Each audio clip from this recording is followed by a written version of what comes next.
lot of history's notable aircraft have started life as private ventures, and so it was with the Gladiator. Gloucester's design team developed it without a particular requirement to bid for. Design which they had named the SS-37 and had made a very early public appearance at the 1935 Royal Review of the RAF here at Duxford in February 1937. But the fact that the tide was turning away from the biplane fighter in favour of the monoplane became all too apparent. 4 RAF units were operating Gladiators when war broke out in September 1939. 2 of those squadrons were sent to France as part of the Advanced Air Striking Force. All their aircraft had been lost within just 10 days of coming up against the Germans in May 1940. HMS Glorious was sunk, and all 10 surviving Gladiators from number 263 Squadron were lost, along with 8 of their pilots.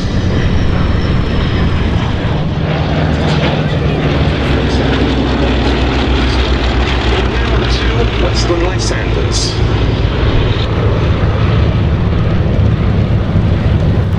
Two forward-firing .303-inch machine guns were provided, plus 1 for the observer in the rear, and you could mount 6 bombs on the little stub wings that could be put on the undercarriage spats. And you can see just that configuration, albeit without bombs, on the aircraft in the lead of this pair. The unusual wing design was the result of role experience in the Army cooperation field that was passed on by pilots, highlighting the need to give the crew a really good field of vision. And one of them even managed to shoot down a Luftwaffe Heinkel HE-111 bomber that November. But during the Battle of France the following year, the Lysanders' vulnerability to German attack, potential invasion areas along the south coast, rather boring work for their pilots.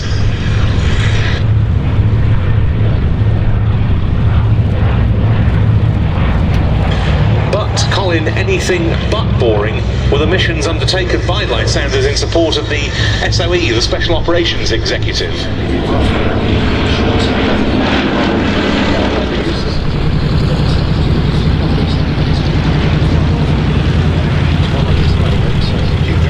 I did meet some years ago, told me that very often they would fly contemporary frontline aircraft in the RAF.